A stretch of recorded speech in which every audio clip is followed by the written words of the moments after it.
뾰로롱 세모아의 썰 모아. 뾰로롱. 안녕하세요. 프랑스 일상 유튜버 세모아입니다.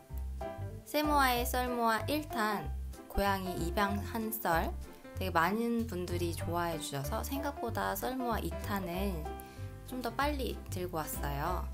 썰모아 2탄의 주제로는요, 어떤 걸 얘기해 볼까 또 생각을 하다가 제가 프랑스에서 거주하는, 체류하는 뭔가 서류상의 이유라고 해야 될까요? 아니면은 제가 어떤 신분으로 프랑스에 남고 있는지, 프랑스에서 지내는지 여러분들한테 말씀을 드릴 건데요. 저는 프랑스 직장인이고요.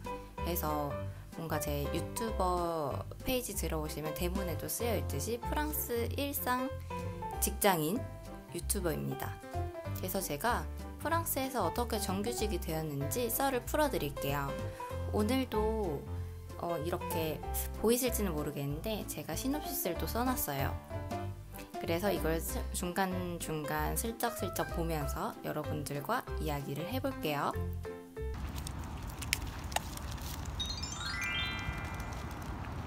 지금 회사를 다닌 지 인턴을 포함해서 곧 다 1년이 되어 가는데요. 정규직 된 썰을 풀려면 먼저 제가 인턴을 구한 이야기부터 해야 할 것 같아요. 그래서 썰을 풀어보면 지금 프랑스에서 인턴을 구하시거나 구직 활동을 하는 분들에게 조금이라도 도움이 되었으면 좋겠어요.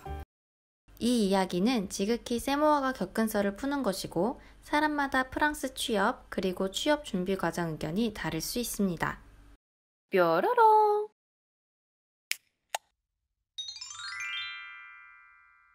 저는 이제 남프랑스에서 학교를 다니다가 파리로 편입을 하고 졸업은 파리 학교에서 하게 되었어요.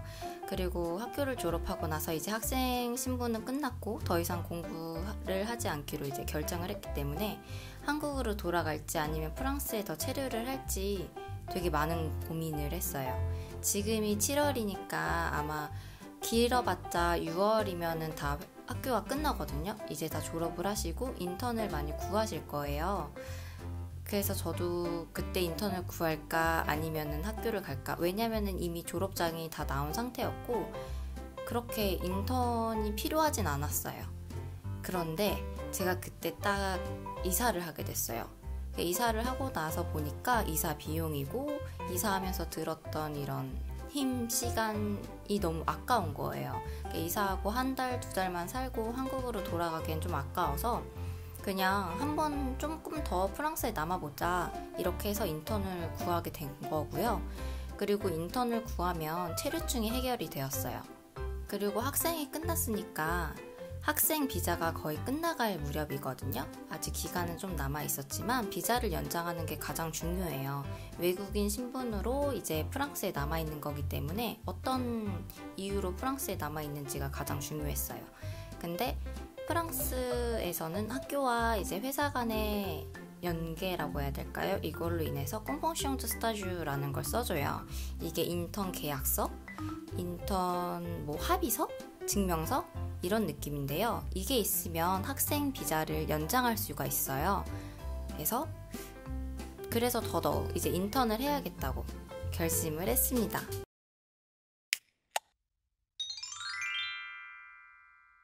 학교를 6월에 졸업하고 7월 초에 이사를 하고 이제 본격적으로 인턴을 구하기 시작하면서 스트레스가 되게 심했어요. 그러면서 이제 주변에 조언도 많이 듣고요. 공고가 올라오는 것도 많이 봤어요. 특히 디자인이나 패션 쪽에 관련된 공고가 많이 올라오는 것은 패션잡이라는 프랑스 사이트가 있는데요. 거기도 이제 링크 알려드릴게요. 주소, 사이트. 그리고 또 한국인 커뮤니케이션 할 수 있는 사이트가 있어요. 프랑스 존이라는 곳인데 거기에도 공고가 많이 올라옵니다. 은근히요. 그래서 거기는 주로 한국이랑 관련된 회사가 많이 올라오고요. 그리고 그래서 한국 회사도 많이 올라오고요. 또 프랑스 회사지만 한국인이 필요하니까 한국 사이트에다가 공고를 올리겠죠. 거기에도 많이 올라옵니다. 그래서 주변에 조언을 진짜 많이 구했는데요. 그러면서 생각을 해봤어요. 여러분들과 이제 대화를 나누면서 먼저 생각을 해봤어요. 프랑스에서 한국인을 굳이 뽑아야 되는 이유를 생각해봤는데 우리가 프랑스 사람들과 다른 점이 있어요. 먼저 첫 번째로 우리는 외국인이에요.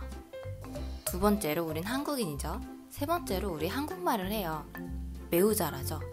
그래서 생각을 했던 것 중에 하나가 한국과 좀 관련 있는 회사 위주로 알아봤어요. 예를 들어서 한국에 지사를 두고 있는 프랑스 회사라든지 아니면 프랑스에 지사를 두고 있는 한국 회사라든지, 그러니까 뭔가 이렇게 한국인이 꼭 필요하겠죠. 그러다 보면 이제 일을 하면서 이제 프랑스어랑 한국어랑 다 필요하고 우리가 그런 쪽에서 다르니까요. 프랑스 사람들이랑. 그래서 생각했습니다. 한국인이 필요한 회사에 지원하면 더 취업 성공률이 높지 않을까? 그리고 저는 취준생활하는 동안 인턴 후에 직원으로 고용해 줄 수 있을 만한 회사를 또 추려봤어요. 그렇게 지원을 했고요. 왜냐면 인턴만 하고 한국에 돌아가는 것보다는 뭔가 또 사람 마음이라는 게 이제 체류를 더 이상 할 수 없다고 생각하니까 괜히 더 남아있고 싶은 거예요. 그래가지고 조금 더 체류를 할 수 있으려면 이제 또 직원이 돼야 되니까 그럼 직원으로 이제 어떻게 하면 고용을 할 수 있을까? 이런 고민을 하면서 회사를 추려서 지원을 했습니다. 근데 만약에 인턴으로 끝내고 한국에 들어가서 취업을 하실 분들은 그렇게 많이 추리지 않아도 괜찮을 것 같아요. 프랑스 취업을 위한 회사 찾기, 세모아의 나름 경험과 나름의 팁으로는요, 한국과 관련된 회사를 찾아라가 있고요. 또 하나로는 지원하고 싶은 회사에 공고가 없어도 지원하라입니다. 예를 들어서 이제 공고가 안 나요. 제가 가고 싶은 회사에. 그래도 그 회사 사이트에 들어가면 연락할 수 있는 메일이 있어요. 거기에다가 직접적으로 회사 메일로 연락을 해보는 방법도 있고요. 근데 밑저의 본전이에요. 뭔가 두려워할 필요도 없고요. 지원할 수 있을 때 지원해보는 거예요. 그러다가 연락이 오면 너무 땡큐한 일이잖아요. 그리고 저는 제가 구직 활동하면서 제가 지원하고 싶은 회사가 있었는데 사이트를 들어가도 또 구인 구직 사이트를 들어가봐도 이제 공고가 없는 거예요. 그래서 직접 그 회사의 사장님 인스타그램을 찾았어요. 그래서 직접 DM을 보내고요. 그리고 답장을 받았습니다. 그래서 면접을 봤어요. 그 회사가 지금 회사입니다.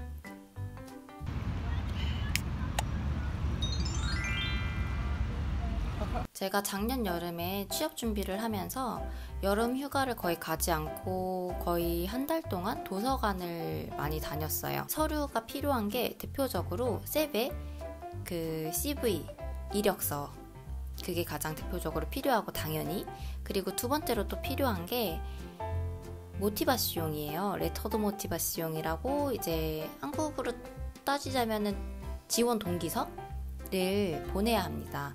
근데 저는 지원하는 회사마다 다 다르게 써서 보냈고요. 그 회사에서 원하는 대로, 회사에 맞는 대로 뭔가 이렇게 하면 그쪽 회사에서 조금 더 흥미를 가지겠다 싶게 조금씩 다 수정을 하면서 다 다르게 보냈어요.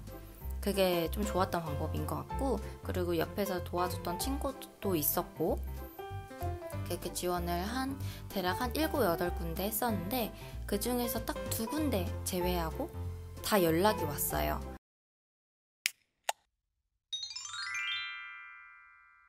인턴 면접을 보러 오라고 대부분 전화로 연락이 왔고 아니면 이메일로도 오는데요. 그때 이렇게 면접을 보러 갑니다. 그럼 또 이제 서류든 이제 면접을 보면서 보여드릴 거 이렇게 준비를 해서 가고요. 근데 면접 시간이 되게 체계적으로 질문도 이제 해주시고 면접 시간이 긴 회사도 있었고요. 오히려 되게 면접 시간이 짧고 그냥 딱 필요한 것만 물어보는 회사도 있었어요. 근데 그 중에서 뭐 제가 이력서를 보내고 연락이 왔던 회사가 있었는데 그 회사 면접이 좀 면접이라고 하기도 그랬어요. 딱 사장님이랑 바로 면접을 봤었는데요. 면접을 보러 오라고 해놓고는 저보고 꿈 많은 소녀 같아서 불렀대요. 그래서 뭐지? 꿈 많은 소녀? 근데 저보고 하는 소리가 부모님 걱정시키지 말고 한국 가서 취업해라. 그 비자도 없는데 어떻게 회사가 비자까지 해주면서 고용을 하겠냐. 프랑스에서 한국인 유학생이 몇 명이나 있겠냐. 그 중에서 몇 명이나 프랑스에서 취업을 하겠냐. 블라블라블라블라. 이런 한국 회사도 있었어요. 뾰로롱. 제가 지금 다니고 있는 회사의 경우는 면접이 되게 빨리 끝났어요. 한 5분 정도 사장님이랑 직접 면접을 봤고요. 그때는 사장님께서 이 프로그램 다룰 수 있냐, 아니면은 뭐 언제부터 일이 가능하냐 다 이게 말씀을 드리고 바로 그래 그러면은 뭐 다음 주부터 일 나오세요 바로 이러시는 거예요. 그래서 바로 이제 다음 주부터 일을 그 면접 보고 다음 주부터 일을 시작하게 되었습니다.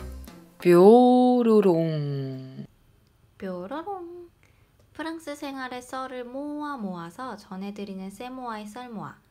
그 2탄 프랑스에서 정규직 된 썰의 상 버전을 이렇게 마무리하겠습니다. 영상을 엄청 줄여서 짧고 간결하게 썰을 풀려고 했는데도 20분 정도로 영상이 길어져서 너무 지루해지는 느낌이 없지 않아 상하 버전으로 나눠서 영상을 만나 뵐게요. 영상으로. 하 버전에는 인턴 기간과 프랑스 회사 분위기, 회사 생활하면서 느낀 장단점, 어떻게 인턴이 정규직으로 전환이 되었는지 등의 내용이 담겨 있으니 궁금하신 분들은 절대 놓치지 마세요. 아직 세모아를 구독하지 않으신 분, 네! 당신이요! 구독과 좋아요 그리고 예쁜 댓글까지 부탁드립니다. 그럼 곧 다음 영상에서 만나요. 뿅!